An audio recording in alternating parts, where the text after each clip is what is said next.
Real estate துறையில இருக்கவங்களுக்குலாம் இந்த வீடு வாங்கணும், வீடு இது பண்றது, கமிஷன் சார்ந்த தொழிலுக்குலாம் இது ரொம்ப ரொம்ப சூப்பரான டைம். மிகப்பெரிய லெவல்ல யோகங்கள் இருக்கு.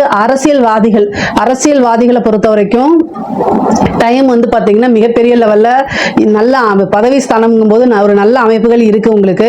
சனி 6ஆம் இடத்துல இருக்காரு. குருவுடைய பார்வை அதுக்கு அனுகிரகம் இருக்கனால அரசியல்வாதிகள் வந்து நல்ல ஜெயிக்கக்கூடிய அமைப்புகள் இருக்கு. மக்களிடையே ஒரு அங்கீகாரம், பாராட்டுகள் கிடைக்கும். உங்களுக்கு வந்து பாத்தீங்கன்னா ஒரு மக்கள் செல்வாக்கு கை கூடுங்க. இந்த துளாராசிக்காரங்களுக்கு அரசியல் வாழ்க்கையில இருக்கிறவங்க ரொம்ப ரொம்ப அற்புதமான பலன்களை தான் பெற போறீங்க. உங்களுக்கு பரிகாரங்கள் ஏதாவது தனிப்பட்ட முறையில் தேவைப்பட்டுச்சு அப்படின்னா என்ன கான்டாக்ட் பண்ணுங்க. கட்டாயம் உங்களுக்கு நான் எப்படி அப்படின்னு சொல்லி கொடுக்குறேன். பொதுவாகவே துளாராசிக்கு பொருளாதார வாழ்க்கை நல்லா இருக்குங்க. மிகப்பெரிய லெவல்ல உயர்வு. தாய் தந்தையருடைய தேக ஆரோக்கியத்தில் ரொம்ப ரொம்ப கவனமாக இருக்கணும். ஏன்னா 6ஆம் இடம்ங்கிறது மருத்துவ செலவு, ஏதாவது ஒரு மருத்துவ விரயங்கள் ஏற்படுறதும், 10ஆம் இடத்துல 6 குடைவர் குரு உச்சமாகிறதுனால ஒரு கருமம் செய்யக்கூடிய அமைப்புகளும் இருக்கு. அதனால தாய் தந்தையருடைய தேக ஆரோக்கியத்துல ரொம்ப ரொம்ப கவனமாக இருக்கணும். கர்மஸ்தானம் இந்த வருடம் வந்து பாத்தீங்கன்னா பலமாக இருக்கு.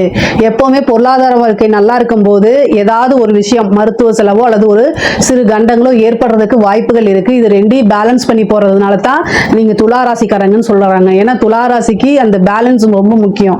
எல்லாத்தையுமே சரி நிலையா சமமா பார்க்கக்கூடியது அந்த அமைப்பு உங்ககிட்ட இருக்கு. அதையே கையில பிடிச்சுக்கிட்டு இந்த வருடம் நீங்க வந்தீங்க அப்படின்னா இமாலய வெற்றி சாதாரண வெற்றி கிடையாது. இமாலய வெற்றி பொதுவாகவே நிறைய நன்மைகளும் நல்ல பலன்களும் தான் உங்களுக்கு இருக்கு. இதுல ஏதாவது சந்தேகங்கள் இருக்கு அப்படின்னா கமெண்ட்ஸ்ல கேளுங்க. கட்டாயம் நான் ஆன்சர் பண்றேன். நம்மளுடைய சேனலை லைக் பண்ணுங்க, ஷேர் பண்ணுங்க, சப்ஸ்கிரைப் பண்ணுங்க.